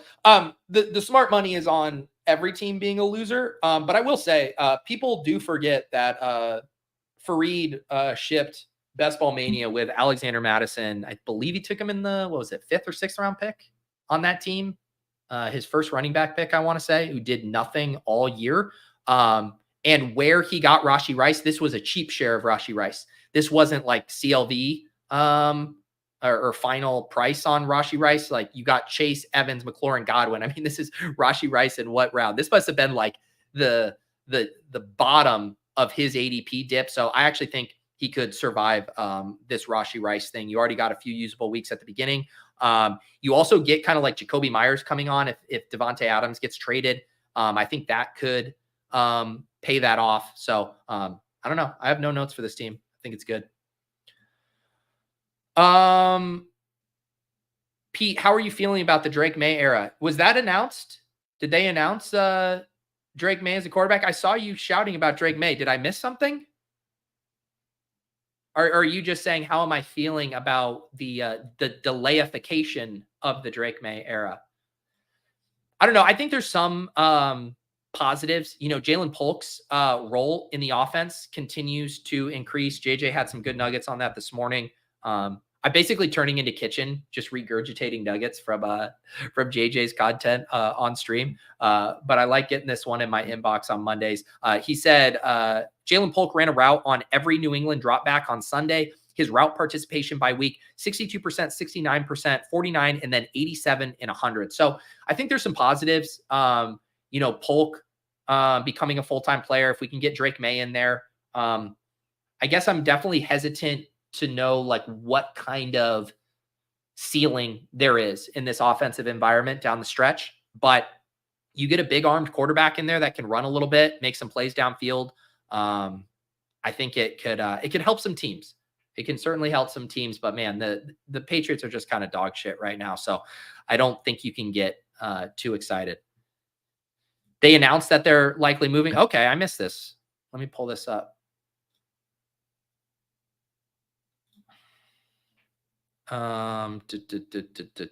Drake May, spelled it wrong. The Patriots are potentially starting Drake May this week. QB change could be coming to New England with rookie first round pick Drake May potentially starting versus the Texans. All right. Yeah. Notable shift in Jared Mayo's answers regarding QB this week. Mayo said last week the team won its only game, or how they won was unsustainable, and he seems to be strongly considering a switch to Drake May. That'd be fun. That would be fun. All right, let's check in on the Guillotine League. We're going to cover some ground here. At 11:45, ADP chasing will be live. Let me check. I have a few different Guillotine leagues going here. The Deposit Kingdom one, that's the one we're going to look at here. And I'm in a little bit of rough shape, but I have Mahomes going tonight. So right now, my actual points has me in last place. Let me see who I'm competing against. I'm competing against PD, the proprietor of bbmdb.com. So I have Patrick Mahomes going, and I have 75.8 points. Let's see what Patrick has.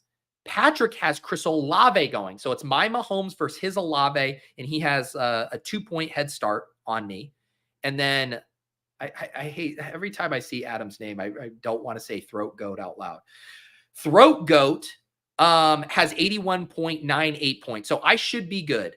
Right? Oh, no, he has Travis Kelce. Okay. So then he has a 6-point lead in Travis Kelce. So I am definitely not out of the woods. I am not out of the woods the way Patrick Mahomes has been playing. He should get me what? What's my floor here? Mahomes gives me 15 or 16 points. And then it's going to be tight. Like if Travis Kelce has a decent game, I'm going to need more from Mahomes. I'll probably need 25 plus. I guess my biggest sweat is just probably rooting for Mahomes to outscore Olave, which he should do what, like 70% of the time? Yes, Adam, that is you. Everyone, yes, there was talking. We have a thread in the Deposit Kingdom Discord for this Deposit Kingdom League, and lots of rumors that I will just stop doing this segment once I get bounced. Nope. I will stick through this till the nitty gritty. Here's what happened to my team. Rashee Rice happened to my team. I did finally get him dropped. And then I had Malik Neighbors. So that really hurt. I did get a pretty sick spot start this week from Isaiah Likely. That was like a big YOLO play there. I just didn't have any other options. I guess McLaughlin. I was kind of wrestling with that. I played both Ravens running backs, Moss and Brown. I played 2 Browns wide receivers. I was just like, maybe one of these guys in this good matchup will clear 10 points. They couldn't clear 5 points. I did have Juan Dale, who's a nice PPR scam floor in here. But I'm going to have to do some big time work on the waivers this week. Some big time work. And we also need Malik Neighbors back. Okay, thanks. This is another one. Chad Candles is done with 84. You're right. That's the cleaner sweat. Okay. All right. I'm getting more and more confident. Chad is done at 84. So as long as Mahomes, my God, doesn't get injured in the first quarter. This is a good question. How do you think game manager Mahomes will be drafted in best ball next year? I mean, part of the reason people got so excited about Patrick Mahomes was because of thinking about all of the weaponry, right? It was Travis Kelce, bounce back. It was, or not bounce back, just continuing what he did in the playoffs. It was adding Xavier Worthy. It was getting Hollywood Brown. It was a breakout from Rashee Rice. So it was like the idealized version of this offense with everyone healthy playing at their best. Well, now there's no Rashee Rice. Travis Kelce has definitely lost a step. Marquise Brown hasn't played. So honestly, the Davis Maddocks of the world are going to talk themselves into Patrick Mahomes again next year if everyone's back and healthy. It will happen. We'll see Xavier Worthy scoring a 144-yard touchdown. Don't check my math in preseason, and everyone will be back to drafting Patrick Mahomes in the 4th round. Yes, Joey, I just highlighted that, but I had to build a little bit of drama for this Guillotine League. Okay, let's move on here to Monday Night Football. Let's do a little pick 'em build. We've been running hot here on the pick 'ems. Let's see if you guys have any plays for us. I also like checking out Fantasy Life has their pick 'em tool. And we can see if anything is grading out as good values over here. You guys can get access to this pick 'em tool with Fantasy Life Plus. You'll also see me doing a lot of stuff with the utilization suite. If you're looking at all of that data, Fantasy Life Plus will give you access to all of this. If you guys are DraftKings Pick 6 people, Prize Picks people, they have that as well. Very nice tool here for kind of quickly comparing Fantasy Life projections to the numbers in the Underdog lobby. And you guys can always get access to Fantasy Life Plus via promo code Pete. We'll get you 20% off. So let's see what we got in the lobby here. They got good scores on Rashid Shaheed, higher receiving yards. Fantasy Life has it at 61.5. I definitely like the Shaheed stuff. Feel like he's still kind of slightly undervalued relative to his role. Xavier Worthy, a slight lean to the higher there, 41.5. Kareem Hunt, higher rush yards. There's Xavier Worthy, higher rush yards, little end around action. Chris Olave, Alvin Kamara. So yeah, some nice leans to the higher here. Let's see if you guys have anything. I do like, I saw someone mention Derek Carr passing attempts as one that they liked in this game, which made sense to me. 31.5 passing attempts on the road at KC. Could definitely see them throwing a good bit. They had those first couple games where they had really limited play volume. But then against Atlanta, let's see, had the 36 pass attempts there. I kind of like that angle. Let's go with the Shaheed too for that fantasy life play there. 51.5. What did they have it at? So it has come up a little bit, but still showing as a value. Fantasy life has them at 61.5. And then definitely going to need something from KC. I like that Worthy stuff. The question with Worthy is, do you do rushing yards, rushing receiving yards, or just receiving yards? The higher receiving yards is at 48.3. I kind of like just including the the rushing and receiving and just giving us a couple outs. We could also do fantasy points, but let's do rushing receiving with Xavier Worthy.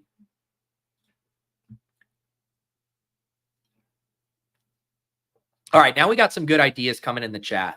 Maybe we build a couple here. D-Turk likes Juju lower than 10.5 longest reception. I like that. The What likes Kamara 5 targets or higher. Brandon likes Noah Gray, higher receptions. And Adam, dare I say the throat goat, likes Xavier Worthy Tutty at 1.54. Let's see here. I'm going to do this. We're going to make a few. I'm going to call this my core. I'm going to call this my core here. And then let's expand this core with, I like that Kamara number, and I like that Juju lower that you mentioned.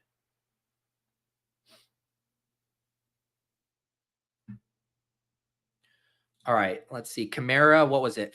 Higher than 5 targets. That one lines up, I think, really well with the pass attempts for Carr. And then let's get Juju in here. Longest reception lower. Oh, wow. You had it at 10.5. It looks like we got 11.5 now. That seems nice. All right. So this is an expanded one. Man, that only gets us to 11x though. Man, it's too hyper correlated. Why is that only 11x? Do we have any boosts? No boosts. Man, yeah, that is I don't know if that's worth the squeeze here. I think what we do is spin this off into a different 3.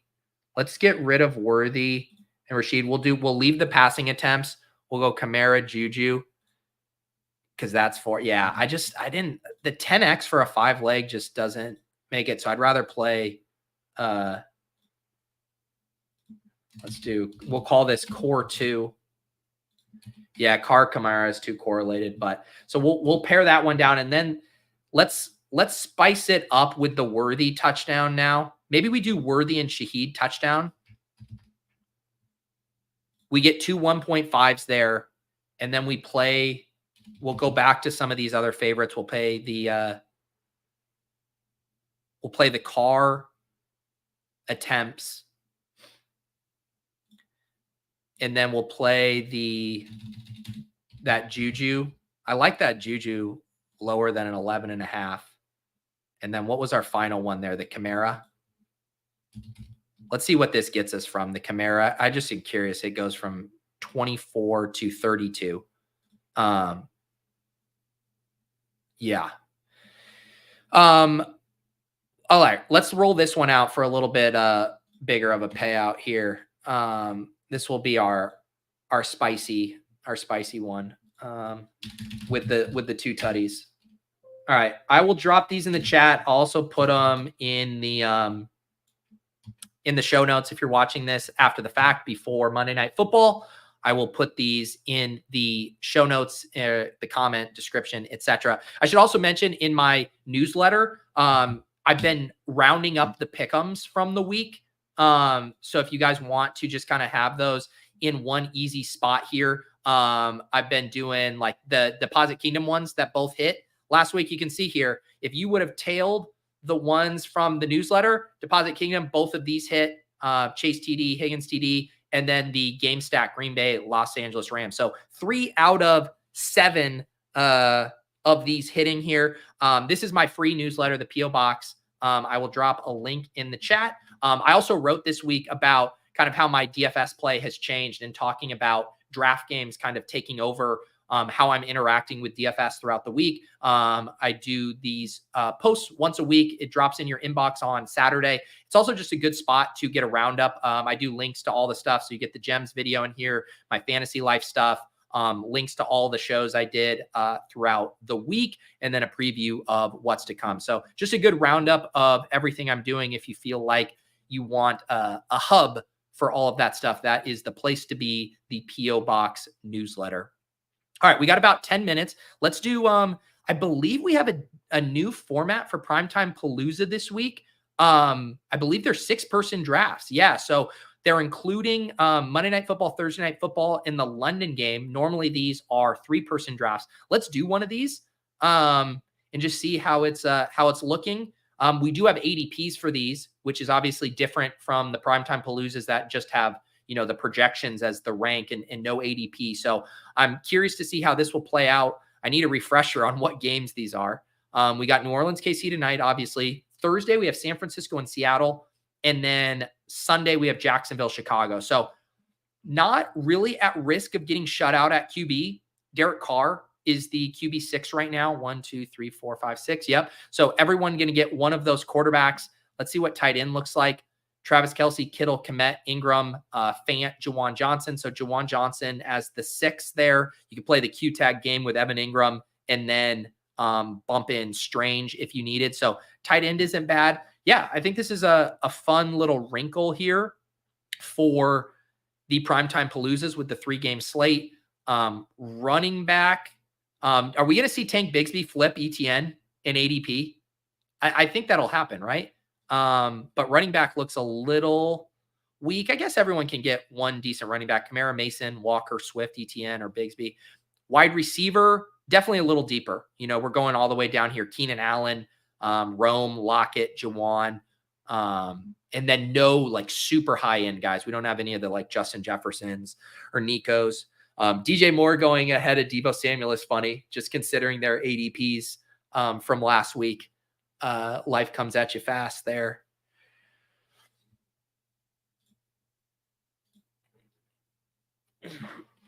All right, I'm on the clock here. Let's see. DJ Moore falls. We see Mahomes go.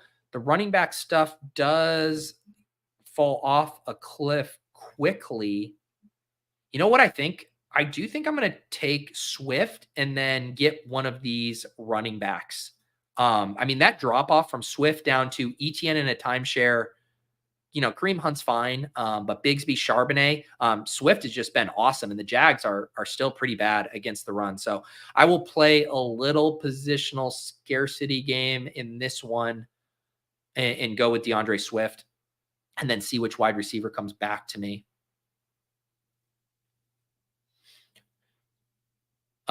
Troy goes George Kittle. We will take DJ Moore, considering I was going to take DJ Moore there anyways. Now we get the mini correlation. I wish I would have played in DFS this week, DeAndre Swift and DJ Moore.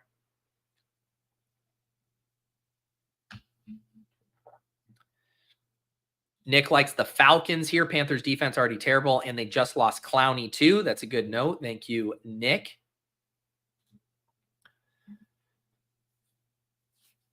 Man, I'm excited about this this BR for week 6. It's going to be fun.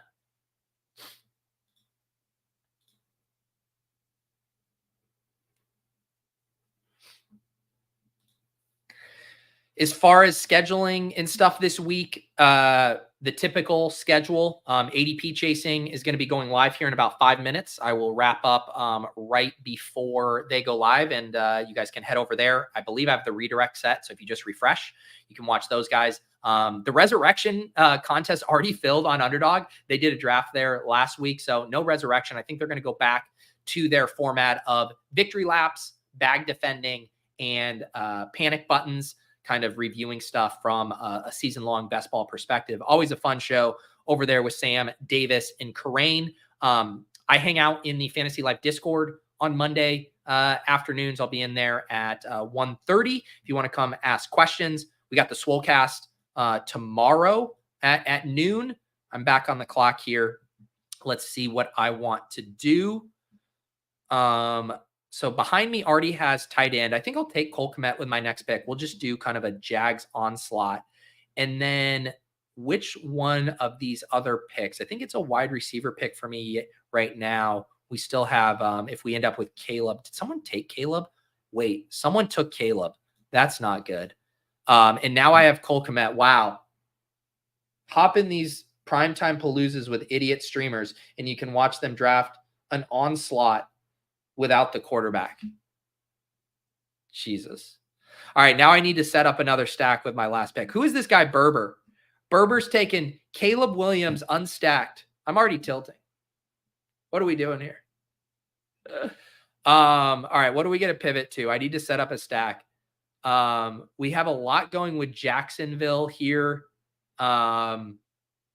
We could do something with Tyson Bagent team. Drake May's not on this slate, JGFC. Let's see. I guess I'll do something. I mean, I feel like we want to play this game at this point. Watch me get sniped on Trevor Lawrence. Someone do it. All right, we're going to take Christian Kirk and just play the game stack. It's the only way to salvage this. Thank you, Philly. Appreciate it. Carter Jawan, the BBM days, the backdoor stack. I'm definitely going to be having to hop in a few more of these for redemption on this team. Berber here, a real thorn in my side. Should I just keep drafting Bears? Keenan, Rome.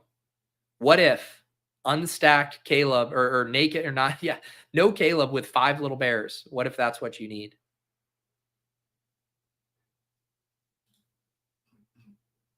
All right, I am Baby J. Let's see Baby J here. Oh no, Baby J has Tank Bigsby and Brian Thomas.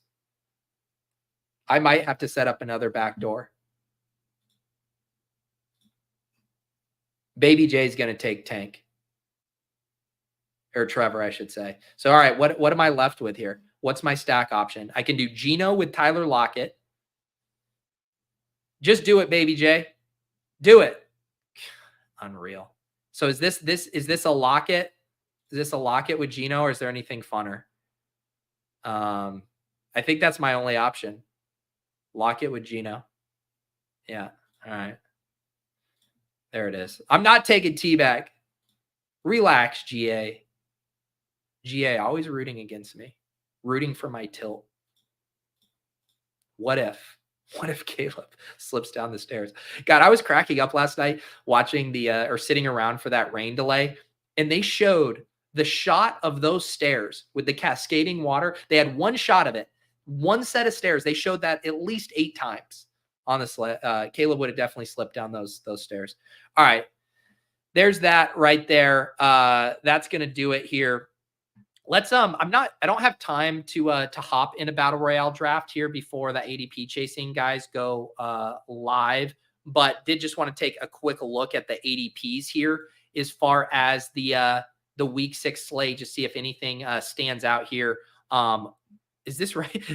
Lamar Jackson's the 101. I don't know about that. I assume that will correct shortly. We get Barkley home versus Cleveland, CD in the Dome versus Detroit. Ooh, a little week 17 rematch there. We get Henry versus Washington, Kamara versus TB. This is a fun slate. Amon-Ra in that game, Gibbs in that game. Can Bijan bounce back against Carolina? Nick says he can. London, Hurts, AJ Brown, Daniels, JT. Man, and even the Packers have dropped. This is where you buy back in on the Packers, right?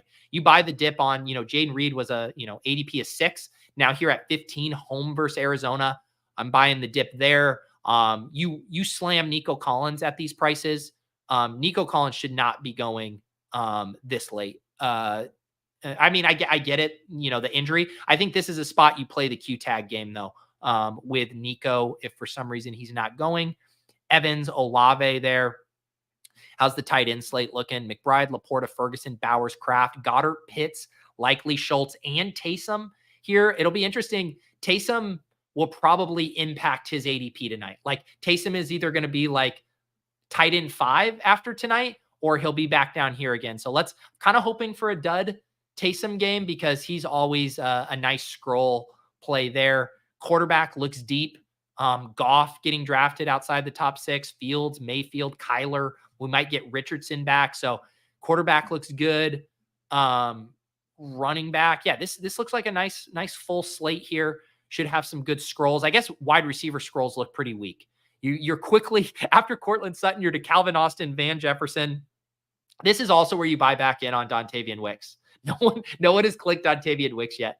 ADP of 36, although I guess it hasn't updated if they had. But I think you buy back in on Wicks this week. All right, go watch ADP Chasing kicking off right now. Thank you guys for all of the kind words about the BINK and the shipper. We'll try to keep it rolling this week. Subscribe to the Deposit Kingdom. Subscribe to the Fantasy Life newsletter. And we'll see you guys next time on the Portfolio Review.